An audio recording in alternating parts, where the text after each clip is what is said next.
Hello, everyone. Good morning, good afternoon, good evening, depending on the time and the place of the world you are watching this from. Welcome back to Med Talks with S. I am your host, Joki Esther. This is a platform where medical information is broken down into simple, relatable, and consumable dosage to the general public. Our episode today is themed The Heart Behind the Hands. I am sure this title sounds interesting and you would want to hear what this is all about. But before we dive in, I want to sincerely appreciate all our viewers, especially the returning viewers who are watching right now. Thank you so much for watching, following, subscribing, and even sharing our content out there.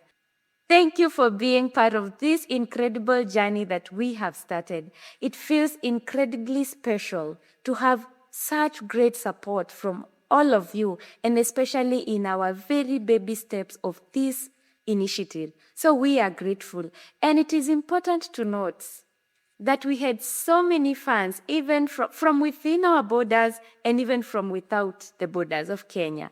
Thank you so much, our fans from the UK, from the US, and from Canada. We are so grateful. If this is your very first time to be here, we are glad to have you. Thank you so much. And good news is that you are not far much left behind. We just have few episodes that you will catch up with. Then subscribe, hit that notification bell, and you will be at par. And now, having settled in, let us dive into our episode, The Hearts Behind the Hands. A lot going through your mind. I know, but here is the thing. We are exploring a common misconception about medics, that having faced a lot in their lives as far as suffering, pain, and even death is concerned, over time, they become emotionally detached, they become numb to suffering, and they become heartless, if we may say. And in our space today, we are having a very special guest who will be helping us decode this.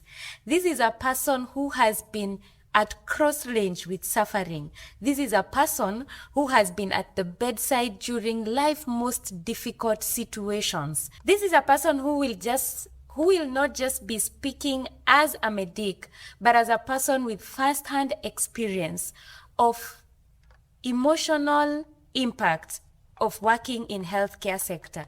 Ladies and gentlemen, help me introduce the guest of the day in studio. Hi, Mercy. Hi, S. How are you? I'm fine, thank you. I'm also very fine. Nice to meet you. Nice to meet you too. Karibu sana, Mercy. Thank you. We are so grateful to have you. We are glad that you accepted our invite to come and be part of this journey and share to the public that which you can do best. How do you feel being around here? Thank you so much, S. Thank you to Med Talk with S. I'm grateful for the opportunity to present to be part of this talk about medics. So I look forward to talking more, giving my experiences, especially towards your topic for the day. So wherever you're watching us from, you're welcome and thank you so much. Wow, thank you so much, Mercy. We are so glad to have you and we are looking forward to learning so much and especially decoding the topic of the day. And before then, we would want to know you more.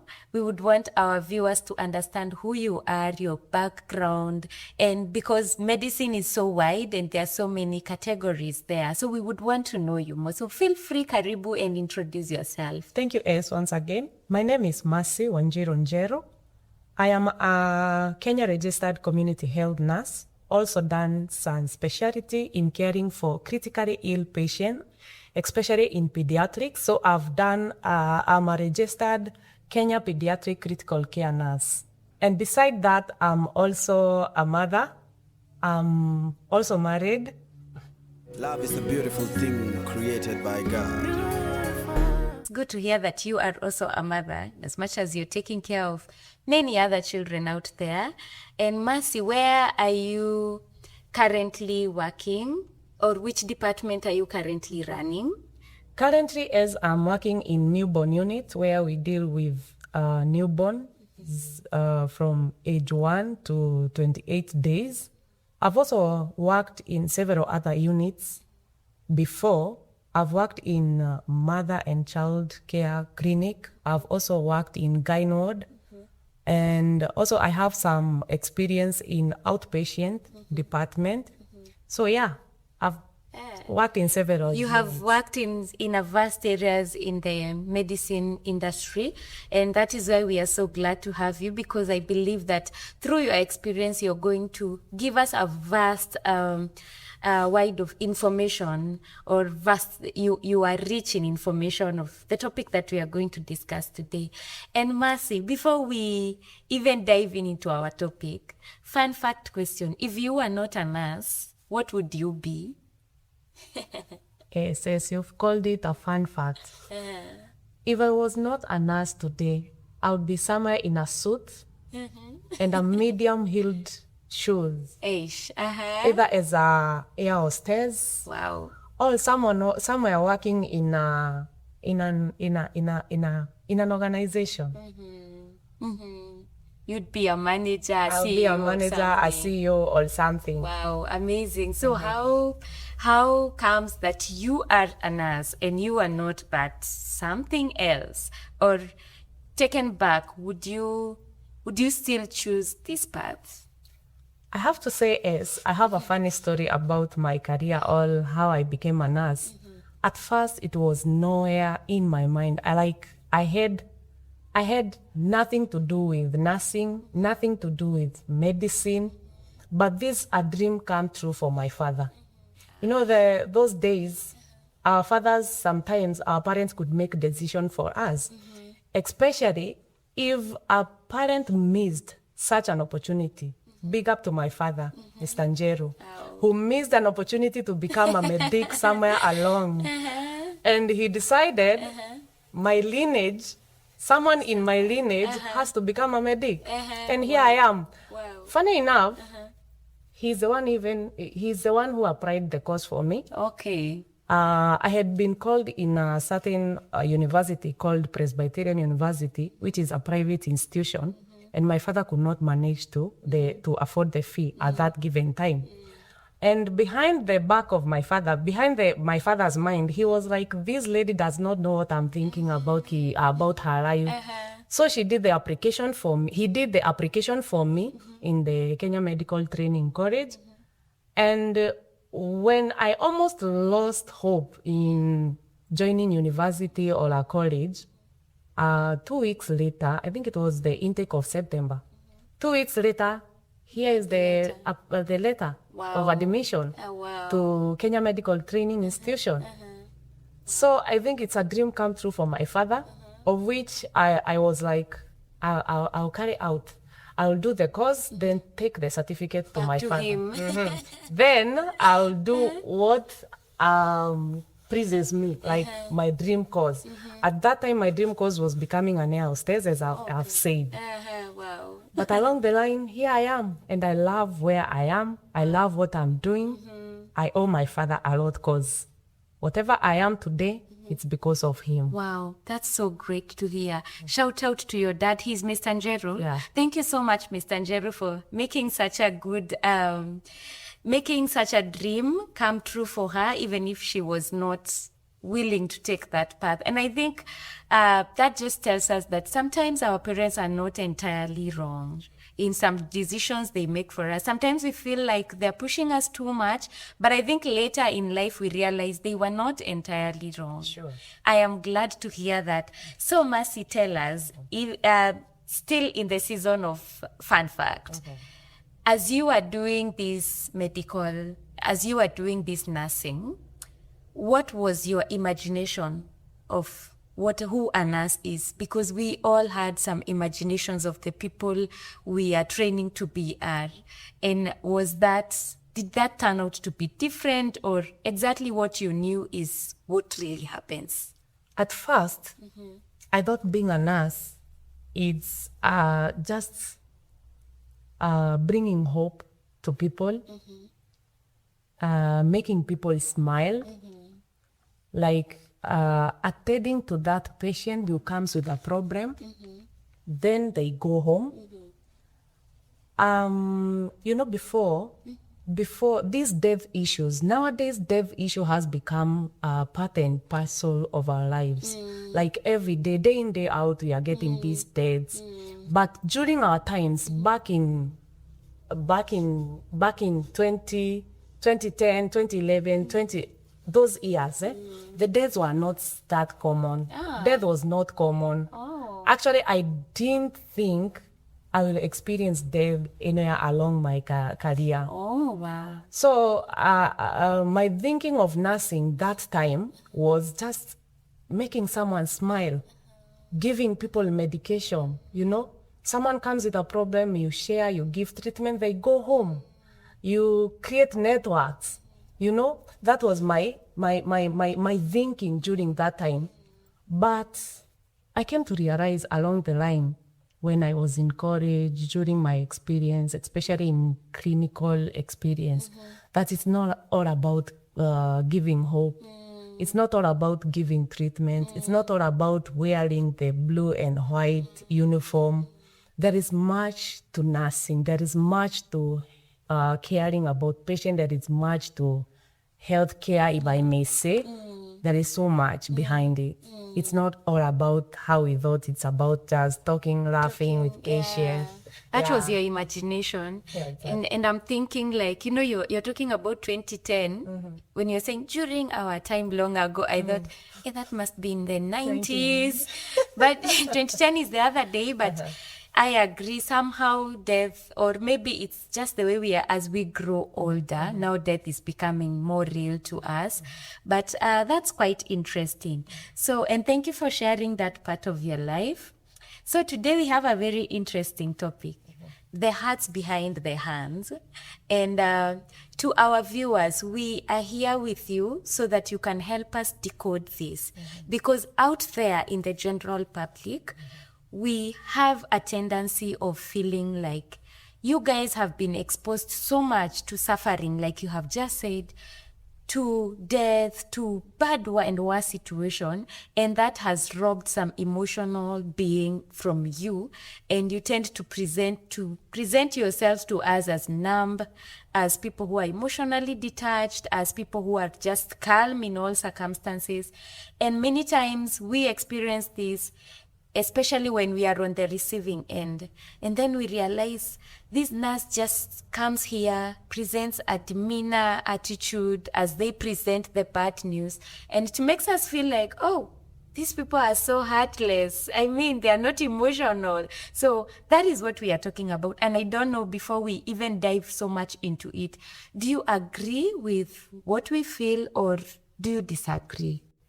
So, as I would say, I would agree. Somehow I would agree, somehow I would disagree. Because remember, at the end of the day, we are human. We are human, we have feelings. We absorb the pains day in, day out, our patient pains, our patient burdens. And sometimes it overwhelms. So despite the fact that the outside world do not see how overwhelming it is, they feel like we are used to anyway. You are used to this patient suffering. You are used to these deaths. Despite the fact that we are used to it, we are human. We have hearts. We have feelings. We have families whom we sometimes put ourselves in their shoes, And on the true part of it, sometimes people feel like we are numb, but not really numbness. If I may give an example of how patients who have lived with pains, for example, they usually say, I'm used to pain. Not that the pain is not there, but they have lived with the pain. They are used to feeling pain. So pain has become part and parcel of their life. It does not mean that the pain is not there. Same case for us. We've experienced these things day in, day out. Patient suffering day in, day out. You are there every shift after shift. You've got this patient, you've got these relatives whom you have to be compassionate, you have to be empathetic, you have to carry their burdens, and it feels like it's part of us. It's part of us. And seeing death today, once you see it tomorrow, it feels like it's okay. But deep inside, we are human. So the quotes that talk about numbness, it's not really numb, not being numb, not being insensitive, not being cold, but it's that it has been part of our lives. It doesn't mean that it is not there. It's there. It doesn't mean that you're not emotional. It is there, but is. you've learned to live with it. Yeah. Either way it's happening right now, it's gonna happen the next minute. Yeah. Oh, that's amazing to hear. So I'm just wondering, in as much as you are used to knowing, or you're used so much to this suffering and pain, but are there really moments where you have broken down, or you felt like this is really too much? Are there moments where medics really get cornered and they are broken by the issues that are around, and maybe before relatives, before the patients? Are there such moments? Thank you, Es, for the question. Yeah, as you've said, sometimes we experience some emotional torture, if I may call it, especially when you have to break some news. Remember, you are the one, in my case, where I work in a newborn unit, you're the one who is with that newborn. Yeah. This is a life that has been, the parents have been waiting for 9 months, for the longest time possible. And here is the baby whose prognosis is so poor that you know very well it won't end well. When the prognosis is poor, this won't end well. And remember, you have to involve these parents. We embrace family-centered care, where you have to involve the family members, the parents, and work with them, give them the breakdown of how the baby is doing, and work with them. Despite how painful it is, remember, we have to be truthful. That's our norm.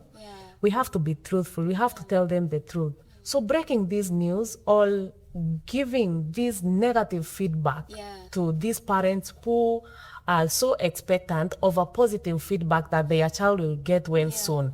So giving this news and listening to how this mother talks, or how this mother tries to air out her feelings, how this mother is trying to tell you, doctor, you have to do something. This is my firstborn. I've lost several. These are precious baby. You know, those are the things that emotionally affect us completely. Like, you feel like breaking down in front of a patient.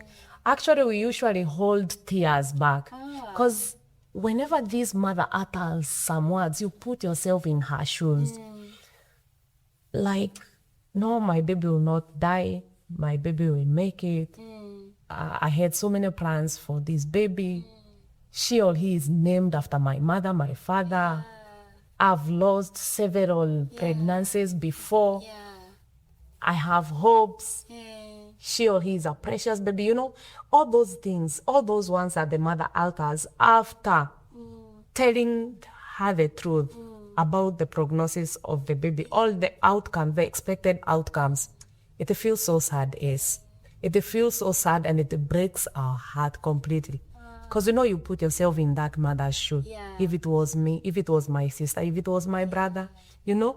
So it's really draining. It drains emotionally. And sometimes you even shed tears in front of the patient. Because remember, at the end of the day, we are human. We are human, and we feel them. Even if we have to practice our professionalism in the same, we feel them. As human beings. Wow, that's quite sad, and actually driving some emotional feeling. And I am just thinking and wondering, are there times like whatever you've just talked about has just put some thoughts in my head? You know, this mother saying, I have lost several babies. I have lost my pregnancies, and then this is the only survived one. And you're telling me that they will not live, or they have already gone. And especially the part they would say they will not, the prognosis, you can judge what will happen at the end. And after such cries and breaking out of a mother or a parent, does it give you a burden where you feel like it is all laying on your head to ensure that that baby survives or that patient survives. Yes, it is so much burden because sometimes you feel like, have I missed something? Is there anything that I can do to save this life? You know, sometimes you are just left. You know what, mom? You just treat them scientifically and we call upon the giver of life. Yeah. You know, sometimes you feel like, actually we even tell them, if I had a chance to give this child life, if I'm the giver of life, this baby could have lived. But now some things are beyond us, you know? So the burden is there. Actually, we carry these burdens all through the day at home. Comes again tomorrow, again, same burden, because you'll find those mothers, they don't heal fast. Yeah. They don't embrace the situation at that given time. Yeah. True. So it will follow you. Even the following day, even weeks and months sometimes. Because maybe, for example, in cases of a sudden death, Yeah. a child comes, that child was not badly off, Yeah. but he or she, his situation changes, then death occurs. Such haunts, even if you did your best, you feel like, is there something I missed? Is there something that we could have done as healthcare workers that we did not do? Sometimes even we question God, like, Oh, really? this child was not supposed to die, you know? So, yeah, we carry those burdens. Wow. It's so amazing to hear that you carry it even to the level of asking yourself, did I miss out on something? Because I think in many cases, and truth be told of how we talk outside here, you see, when something bad happens, there is a tendency of a human being to look for someone to point at or to look for a reason. So, and many reasons comes like the doctors walimwachilia, they were not careful, hata nilifika hakuwa na, you know, the assumption that they were not even caring. These medics were only on their own business and they were not even caring. It's like, well, it's not to everyone, but to some people feel like it really doesn't bother you guys whether the patient survive or the patient does not survive. But from your explanation that sometimes you carry it even to a level of asking God question, then it means sometimes it becomes personal. And I am still wondering, where do you go after that? Now, after such a case has happened, where do you take all those burdens? Where do you take all those questions you're trying to ask God and feeling like this patient was not supposed to die or this is not going well with this child? Where do you take the burdens? It's so amazing how our burdens are handled, especially outside there.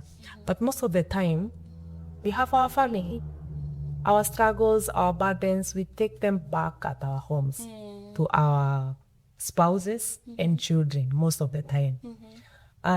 In my own case, it did affect me, especially before. I was not able to control my emotions. I could take my problems and my struggles, my burdens, my work burdens at home. Yeah. Where almost 70% of my stay at home or my social life was based on my work experience and the struggles, the burdens, the pains, and the people are undergoing. So 70% of my social life was about my work. Yeah, true. So it really affected me, even socially. And if I didn't get a shoulder to lean on, especially from my spouse, I think that those are the situations you get burnout. Those are the situations you break. Those are the situations you undergo some mental problems, you know? So in the outside world, nobody cares. But now the people who are involved directly towards our struggles and burdens are immediate families, as I've said. Yeah. So those are the people who helps us at least to ease the burden. I think somebody should think about us. Society should think about us, the health workers.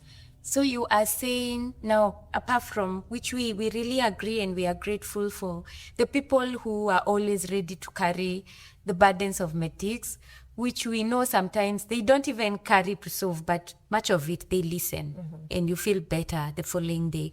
But from what you're saying is that we do not have systems that really take care of your mental health or kind of give psychosocial support. Do we have systems in our healthcare systems? As far as I'm concerned, is no system. Oh, really? No systems. Nobody is there to understand us. Nobody is there to carry out our burdens. As I've told you, we always carry our burdens back to our families.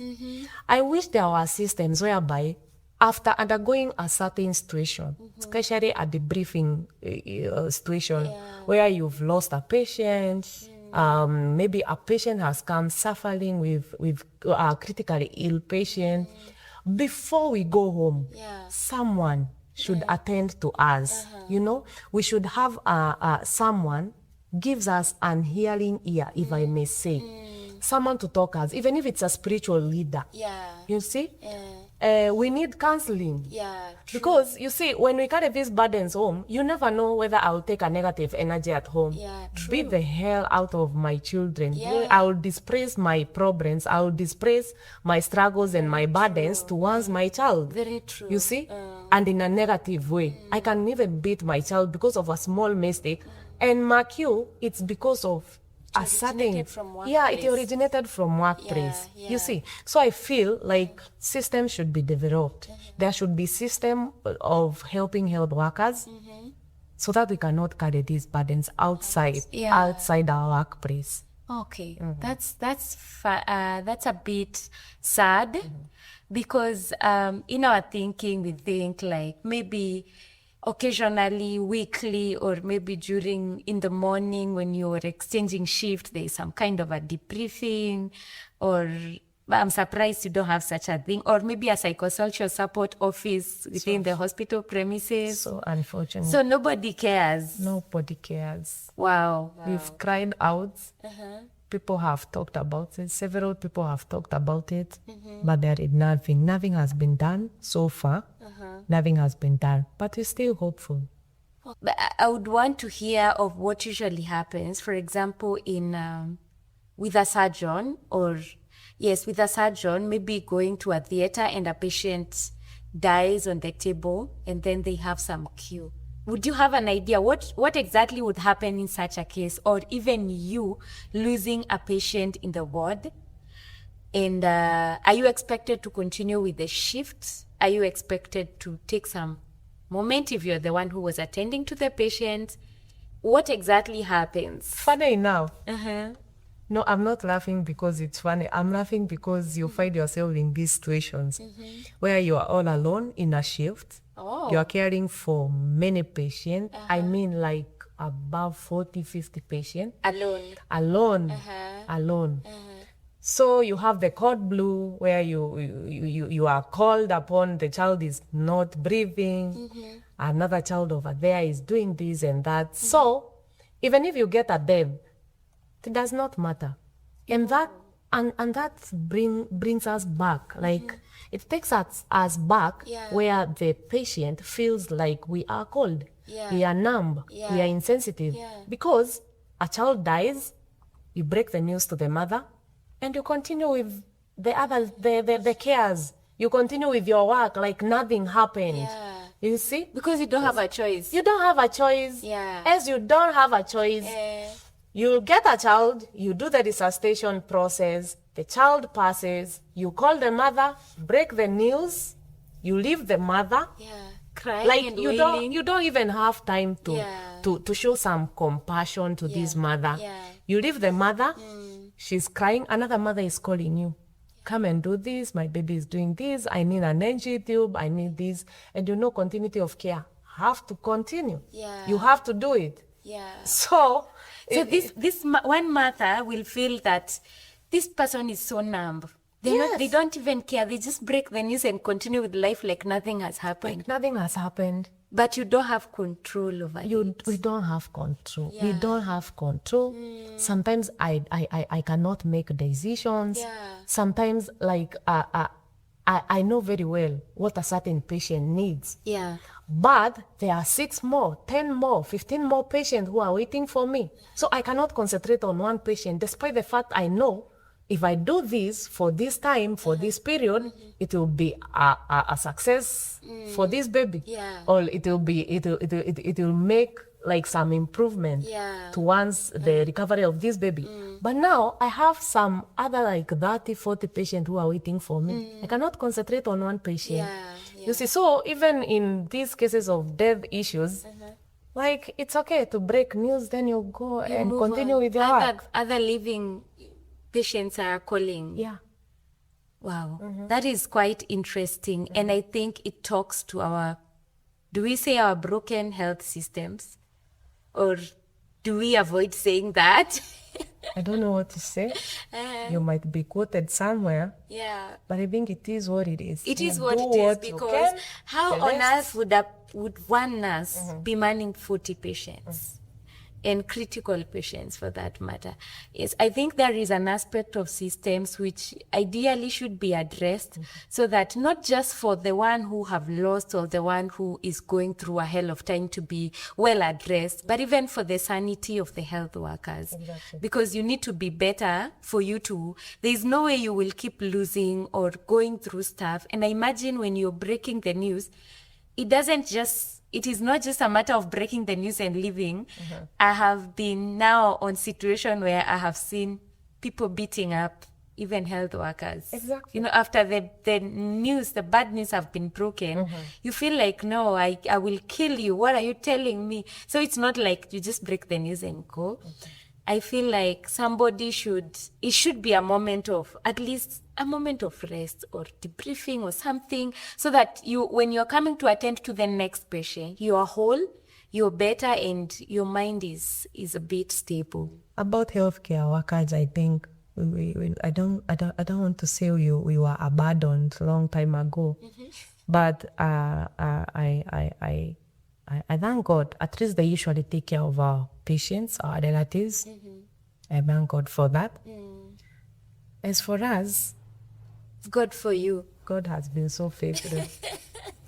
God's grace has been sufficient all through. Wow. Because sometimes you feel like you are doing witchcraft. Have you ever felt like this is not what I would like to do? It's like you are performing witchcraft. How can you just break news to a mother? You leave her as she cries, then another patient wants you to discharge her. And you have to discharge. Yeah. So we have a death case here. Then we have another case here. The baby has stabilized, good to go home. And you leave a wailing mother. The mother is not even a job so bad. Though. It's so unfortunate. It's so unfortunate. Yeah. Yeah. And those are the things that nobody cares. Nobody speaks them out for us. And when you try to speak out, like it's like nobody hears us out. Yeah. Wow. And it's so overwhelming. And actually that's one of the things that gives health workers burnout. Yeah. Burnout. You get so overwhelmed. You're vulnerable to burnout. Yeah. Because now you have no system support. Yeah. The ratio, the staffing issues. You have no control over the administration, like the policies and all those. Does that cut across the public and private sectors? I don't have much to say about the private sector because I don't have much experience in private sector. Yeah. But sometimes I hear, like, we do share. As medics, we usually share. The ones who work in private sectors and even us in public sectors. So those who work in private sector, I think they are privileged to have these sessions, debriefing sessions. Okay. and sometimes even the staffing issues. You know, if I'm not overwhelmed in my workplace, even if I get a situation that is demanding, emotionally demanding, if the staffing issue is okay, you know, even your colleague can tell you, Mercy, please Just rest. relax, don't come tomorrow, because there are no issues with maybe staffing issues. And in private sector, I feel like the few people I've shared with who work in private sector, staffing is not an issue. Staffing is not really a big issue. And that helps them. If they are able to handle these emotional issues, because they have someone they can rest. Because as I've said, Essie, if the environmental factors are well handled, I believe health workers could be in a good. It could be living like in a. I believe health workers, they can better their ways of handling their struggles. True. Yeah. True. Yeah, it's revolve around the system. Yes, it revolves around the systems. So, and I'm still thinking, could you see their issues are not handled? This is a tired caregiver or health worker. This is an emotionally drained caregiver. This is a tired person handling me as a patient. And sometimes we have this notion. I know over time it has just gone down that. Especially nurses, now that you are, you know, they are rude, or they are all those things that are saying, hey, sisters are really, really bad. So does it translate to, you see, an angry person or a tired person, a frustrated person might tend to pour out their frustration to the person, and the patient could be the recipient. Do you think that also changias to that myth or misconception of nurses or healthcare givers being rude, being Okay, yes, about rudeness, about attitudes, our attitudes, especially in workplace. And I'm talking on behalf of nurses, because most of the time we are the bad sister, full of attitude, rude, blah, blah, all those things.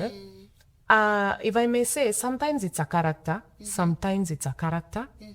There are those people who have attitudes, like bad attitudes, all through. Even if you're not on the wrong, even if you've not done something wrong, they'll never see something good out of you. They'll never be positive about everything. But sometimes it becomes as a result of burnout. Again, remember, we are constantly exposed to suffering. People suffering, constantly exposed to patient questionings, and they need positive feedback, even when you don't have those positive feedback. So it's as I said earlier, we become vulnerable to burnout, especially because of that constant exposure to such.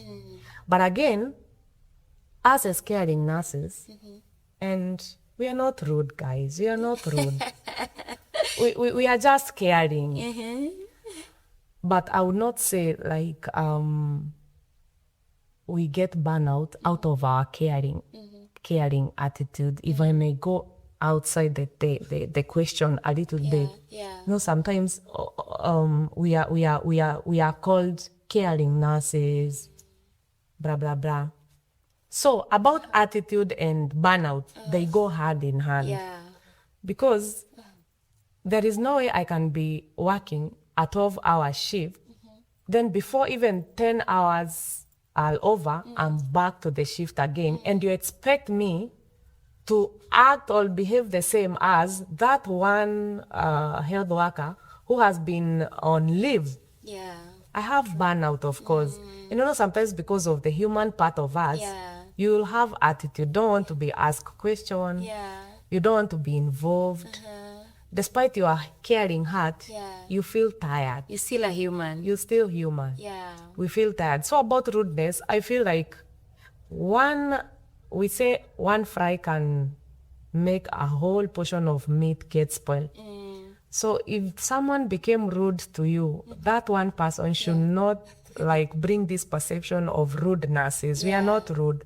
Sometimes you need to understand us. You understand us. You understand the kind of work we are doing. You understand that we are also human. You understand that we also get burnout. You understand that we work under some controls of which we work under some systems and administration where we don't have control. You feel like this thing should be done this way, but because you are working under some policies and administration and these systems, and you become overwhelmed. Sometimes you become even irritable. I'm supposed to do this, but someone somewhere expect me to do this, which is not supposed to be done. So about rudeness, It's a two-way thing. it's a two-way thing. It can be a character issue. It can be a character issue. It can come from the environmental factors, as I've said. Maybe burnout, lack of you are exhausted, lack time to rest, and of course emotional, social, physical. You also have your issues. I You have also my have issues. your personal issues I have beyond work. I have my personal life beyond work. I have family. Yeah, true. Yeah. Wow. Thank you for making that clarification. And also, I think it brings us to a better understanding that these are human beings. These are people who are also exposed to different working conditions. And beyond everything else, they're human beings.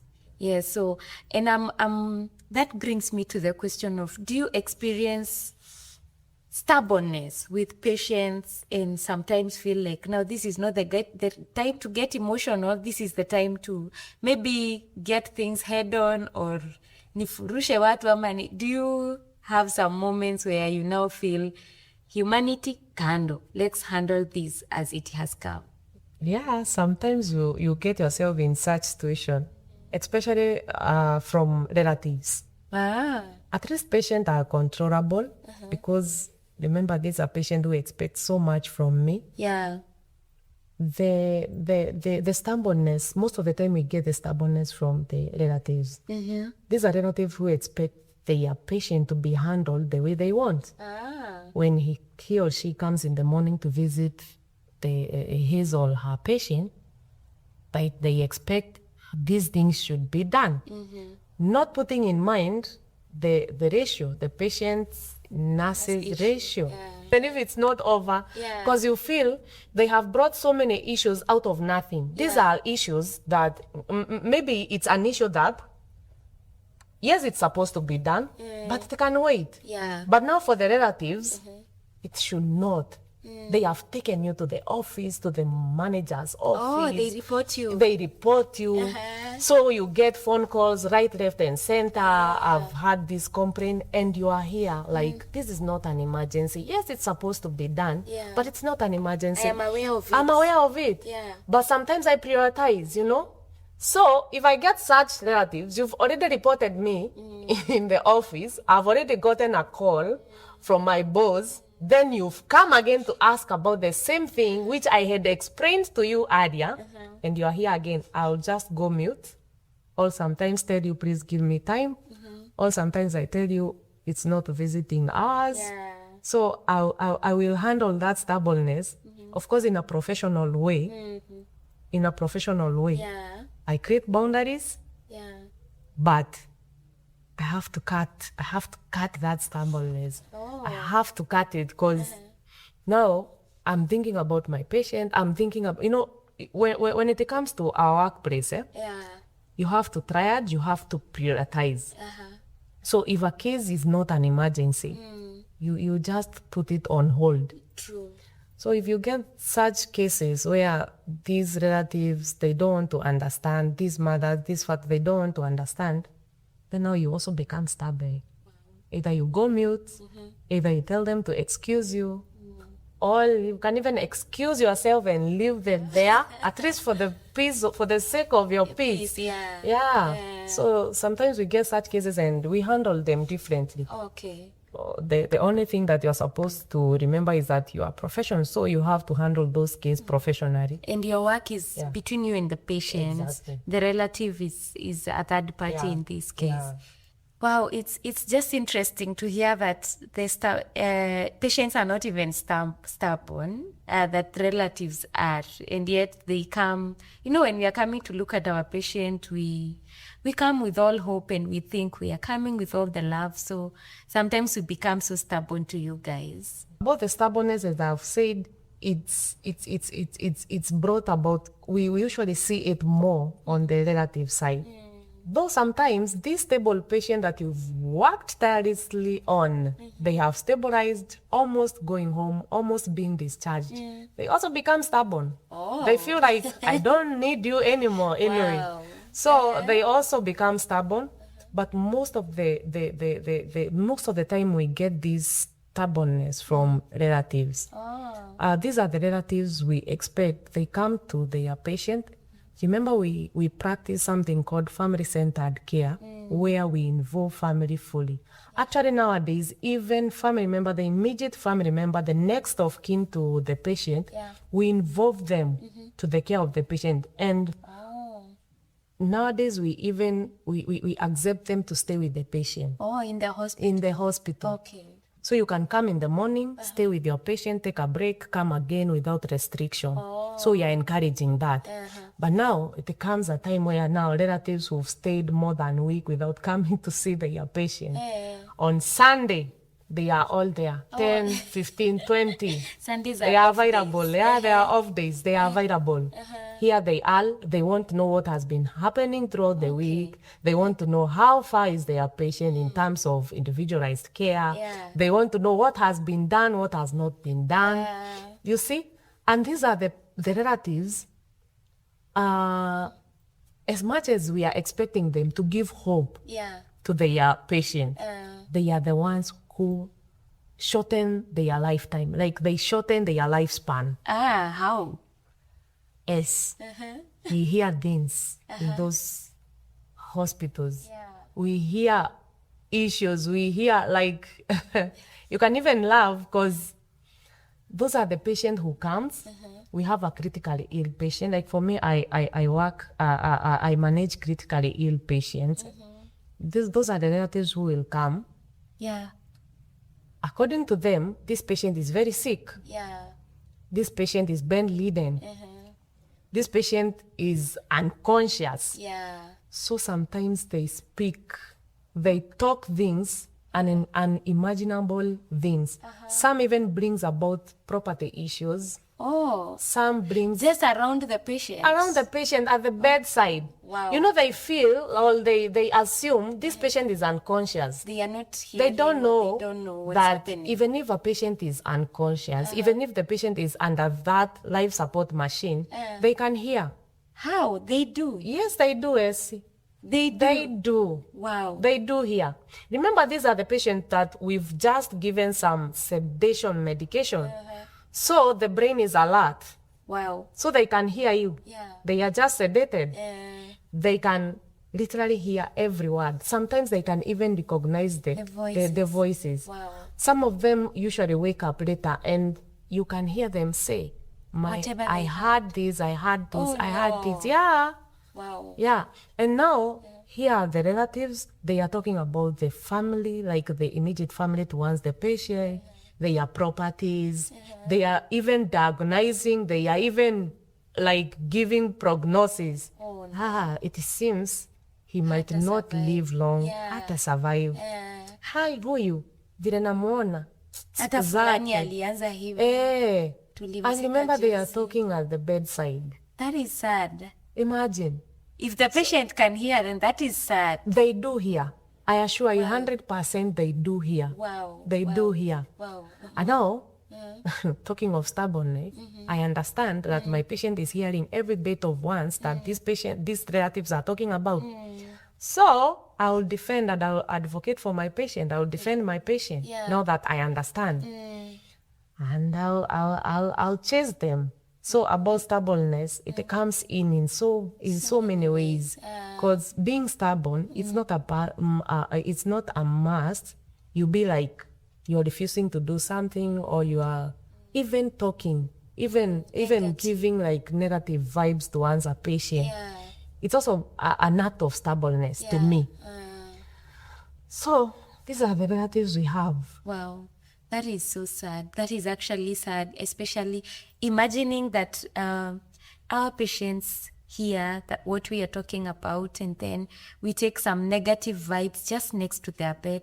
And I'm just imagining, where is your, how are you going now again to deal with this patient who you have really tried to work on so well, and then the relatives come on Sunday. You say on Sundays there are so many of Available them, on Sunday. and they talk every kind of negative. Maybe they talk about sharing of property and all that.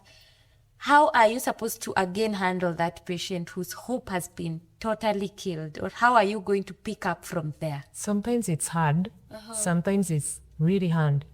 Actually, some of these patients do deteriorate after that. Oh. They deteriorate. That was a stable patient, only that they were under sedation. Yeah. But after the relatives are gone, Yeah. they certainly deteriorate.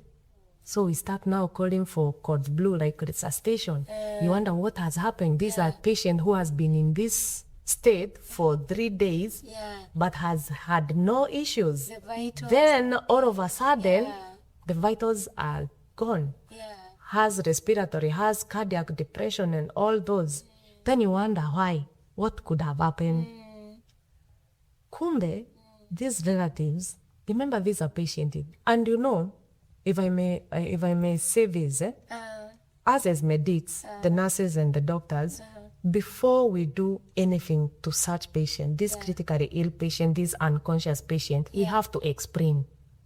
That's the reason I told you they do here. Before I give them medication, I have to tell him or her, so and so, I want to give you medication. So and so, I want to help you take a bed bath. So and so, I want to turn you. You have to tell them. And you know, by so doing, because they can hear us, it gives them hope. Like they still talk to me despite my situation. They are still involving me in the care despite my situation. Then a relative comes, thoughts, I don't know to say, nonsense in front of the patient, whom you had given a lot of hope, and he or she felt he's in the right hands, the hands of the doctors, and still living, and still getting these cares because you are telling him. Then the relative is here again. The hope, the little help this patient had, it's gone. It's gone. These are the patients we deal with. They give us difficult times immediately after the visitation, because they literally deteriorate. And then you start wondering, we were doing so well. Happened. You are doing so well. So this means we are also not good as relatives on these other ends. Exactly. Because, and we are the same people who will come back and say, we left in the morning, the patient was okay. How are you telling us that the patient is gone? And now they will be on your case again. And they will find a mad nurse who feels like you are the cause. And then they will say you were heartless. So between me and the relatives, who is heartless? That they know there is lack of understanding. Yes, there is. So they feel it's okay. The patient was okay. Yeah, they actually do not know. You know, in this show, we say we address some of these gaps, and I think what you've said is very, very important.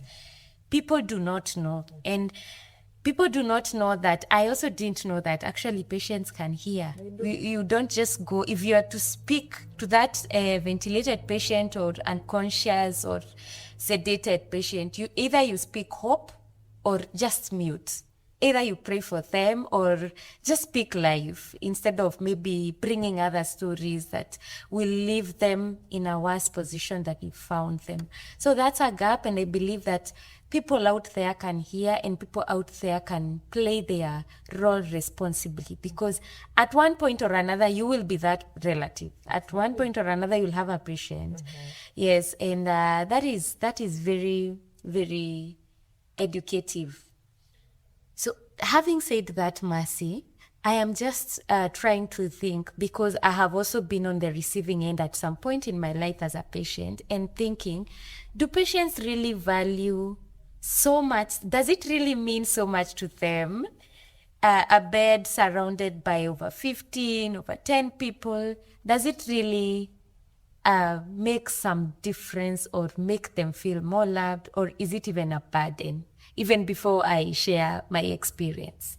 Yes, maybe I can also share an experience where I had a close relative who was hospitalized. And according to this patient, he really didn't want people to come and visit him. Yeah. Like he was like, just allow 2 people. Yeah. Tell the nurse to regulate people. You don't want to see people. Because the more you have relatives, like the more visitors you have, Yeah. some patients feel sicker. Yeah. Like some patients feel like, I'm going tomorrow, I'm going to die. Why are Everybody wants to they see me. coming to see me? All of them, they want, especially this boom Sunday visitation, where even the pastors, the church members, like the clan, they want to come that day. That patient feels like, am I dying? Yeah.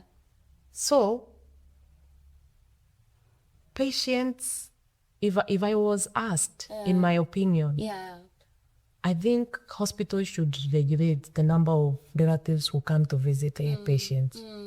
Not because they don't love them, Yeah. but also for the well-being of the patient. Yeah. Because if you talk to this patient later on, Yeah. they feel like, daktari, si lazima watu wakuja wanione wengi. Okay. See? Yeah. If my wife comes, if my kids come, I'm okay. Okay. Msikumbalisha watu wengi kuja kuniona. Yeah. Then if you ask the reason, they are like, sometimes they pray as if I'm dying. Yeah. Sometimes they ask questions as if Uh, they can see the lifeless me.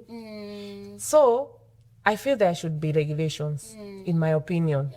And I'm very sure if we do a random questioning, a random survey Yeah. to the patient, directly to the patient, they'll say the same. They'll say the same. It's so overwhelming. Yeah. Sometimes they need to relax. Maybe they didn't have a restful night. Yeah. So during the day, they need to relax, they need to sleep, they need to rest. Then the patient here, they are morning, afternoon, in the evening. So it's so overwhelming even for the patient. It's so overwhelming. Actually, for my patient that time, whenever the relatives came, whenever people came to visit him, he became sicker. Oh. His vitals really down. they could fluctuate. So at that point, we were like, no more relatives. Yeah. We restricted the patient, the visitation of the patient. We restricted the relatives from coming, and the patient did so well. Wow. The patient did so well. So, relatives outside there, if you have patients, not that we don't love or we don't appreciate how you come to visit your patient. We really appreciate. But remember, sometimes they don't come by goodwill. They don't come because they have goodwill. Yeah, true. Sometimes wanakujanga kuchukua maripoti. Maripoti, Like, true. let's see how far he is. So that we can go. So that we can talk go and now out talk there. outside. Yeah. So some of these relatives, some of these visitors, they just come as watchmen, or they say watchdogs. Yeah. Let me go and see how far. Let me go and see how he's doing, how she's doing. Yeah. Let me go and see. She was all over. She said she went to the best hospital. She did this and that. So some of them come to take those reports. True. Yeah, and some of them actually leave their patient worse than they made them. Yes, than they found them. Yeah. So I would also take this private institution. I think the private institution, they have very good control system of how the patient are visited. True. Some of the private institutions that I've visited or I've gone to, they actually allow at most three relatives. Oh. 3 relatives. And they have a very strict rule because they give out some cards, visitation card, like visitors card. Yeah. And you have to register in the morning. The person who comes to visit the patient in the morning, especially the next of kin, has to register Who is coming? who is coming that given day. So I feel that a very good system or something to adopt in every hospital. Yeah. Let this Private patient, and public. private and public, Yeah. let's give this patient time to recover. Once he or she is out of the hospital, then you can visit. Yeah, true. At home, you Visit can at home. visit. Yeah. true. But now in the hospital, Restrict the visitation. for real, and to be truthful, sometimes we visit them, but we leave them worse than we found them. Yeah. That's so true, and that's so sad. So I think it's also a call to the relatives, to the people out there, that if you have a close person who is unwell, it is also your duty to regulate who is coming, because we are the same guys who call on people, let's go visit them. But if you just restrict, like some people do, we have many people out there who actually say, we have our patient, they're in the hospital, but you don't have to come. We will let you know when you can visit them, or once we are discharged, you can visit them at home. I think those people have lived with an understanding that not everyone will come who mean well, and not just that fact, by the fact that the patient also need rest. They need time to absorb medication, to be in a good mental status. And we also need the medics to be at peace as they are attending. Sure. Yes, because there is a point you said, someone will not be there for the whole 1 week. But when they come on Sunday, They'll act They as want- if they want to know from A to Z. what has been happening. You have to narrate the whole story. And they will actually be like marking, this is Yeah. wrong, this was done. Exactly. Yeah. Then they disappear. Yeah. Again, another week, then they come again after Again. 7 days. Sad. You hear you want to correct every information, every detail. Wow. Yeah, so they don't give us time. Even during, in fact, there is this during visitation hours. Yeah. Most of the hospital, it's an 1 hour. Yeah. It's 1 hour. During that 1 hour, in case you have an issue, in case you have an emergency, it's so difficult for us to attend to them, because the unit is full of relatives. You need time, you need space, and the relatives are there. And you know they are so stubborn. During the visitation hour, they don't go. Even if you tell them to give you space or to excuse you, they don't. They don't. So sometimes they limit us from giving care, especially those emergency cares that come up during that hour or during that time. Interesting question. Do you ever have experiences where relatives or the visitors would mess up with the patient? Now, not the mentally and psychological part. Physically, maybe give them something with a poison, maybe remove some ventilation, switch off some. Do you have such? Do you ever have such cases, or they Yes. only happen in movies? Yes, we have. Those things happens. We had a case where a patient was poisoned in the hospital. During those time, we could allow the relatives to come with foods from home and stuffs, drinks. Then a patient was poisoned by a known person who claimed to be a relative. Though the visitor was not really unknown, but was not an immediate family member. So they were living in the same plot. So he was a friend. So she came, she brought I think a bowl of soup or something. Then later, patient goes postmortem poisoned. And the only meal she had taken that day Was that so? the soup. That's the only meal she had taken that day. So we usually have these cases. We have a case where this patient who was post surgery. This is a patient who was not supposed to take any meal, hard meal for that matter. So this is a patient who was supposed to take soft meal like water, juice. But here a relative comes. Just because the boy asked for ngumu. You know those ngumus? ngumu. Yes. Oh. So the patient was craving for ngumu. Was a young boy, around 14 years. The patient was craving for ngumu. And the relative Huh? just Then decided. the relative came. Hey, auntie this, auntie that, I need gumu. Aunt went for the gumu outside. No. Then she brought the patient. The patient ate. A day later, patient complicated. and we lost that patient. So No way. yes. Oh, that Yes, is because sad. if a patient has undergone a surgery whereby he or she is not supposed to feed or is not supposed to feed on these kind of dishes or food, then we have a reason for that. Yeah. And if you go contrary to that, it will. Work against you. Yes. Wow. Yes. That is sad. That So is we do have such cases. sad. Yes, we do. Now, I think I now understand why, and we understand as the public why it is so strict that you should not just bring anything to the patient. Sometimes you want to express love, but you do not know that you're taking this patient to the grave because you're just acting against the doctor's advice. And I think that brings us back to the recommendation that you're giving. If we just had a way of regulating people so that even when people are few, it is even easy to follow the guidelines that your patient is not supposed to take this, is not supposed to take this, and nothing can be done to that patient. But when there are so many... And also it's easy for you to give instruction because Yes. sometimes you give an instruction to this relative, then another one comes, yes. another one comes, and sometimes they don't even want to get this information from healthcare worker. They give themselves the information, so somebody may miss something along the line. You see, so there could be mismanagement, especially if these instructions are not given directly by the health worker. So if one relative comes, then he or she will ask, what were you told? Then in case this relative who is being asked this question misses a point or misses something, Or just then ignore it will crash the patient. Yeah. And what would be the point? You're sick, you've been unwell, you've come, attended to, gone for surgery, back, and then your own auntie or mother just comes and kills you. It's so sad. It is so sad.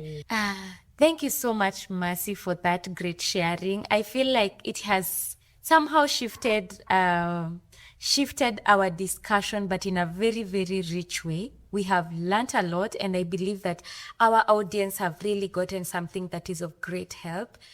And I feel that we all have a role, both the medics, both the public, the relatives, the patients, we all have a role in ensuring that we do not just look at one side, the medics, and start feeling how much heartless they are. Pointing at one side and feeling that they are bad.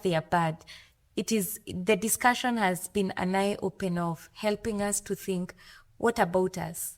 Like, what is our role in ensuring that this person who is taking care of my patient or this person who is taking care of me is also well?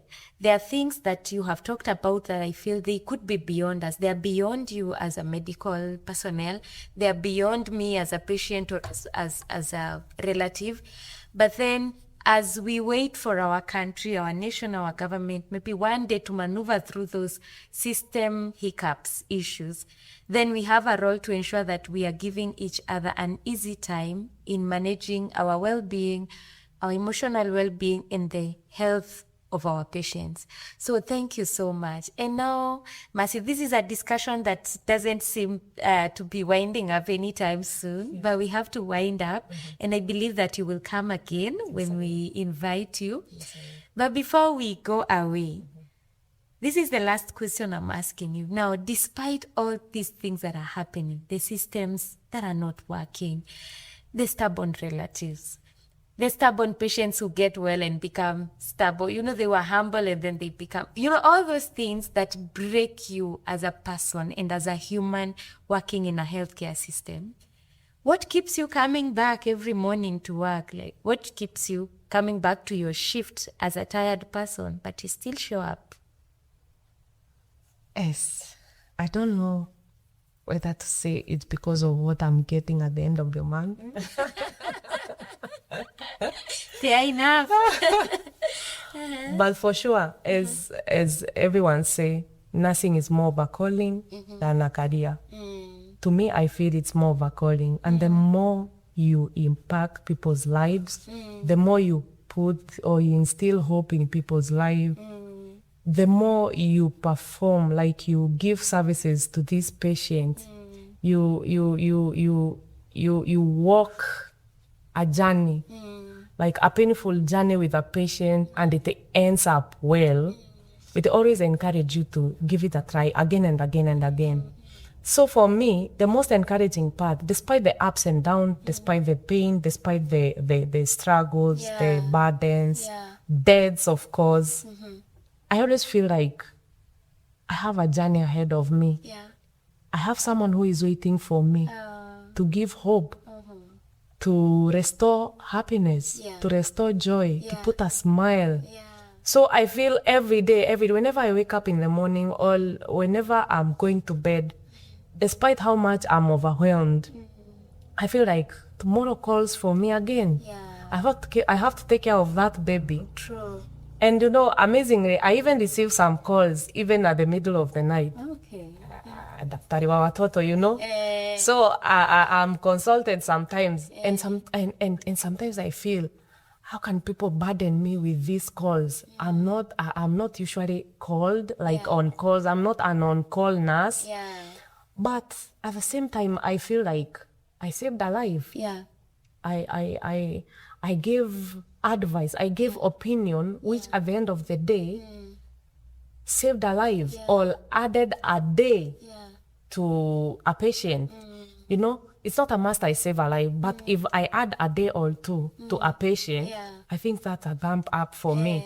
So that the motivating factor that a person is really quenching for me. A patient really needs me. For that person to have one more day, he or she needs me. For that mother to have hope that she gonna go home with her baby, she needs me. So it really motivates me.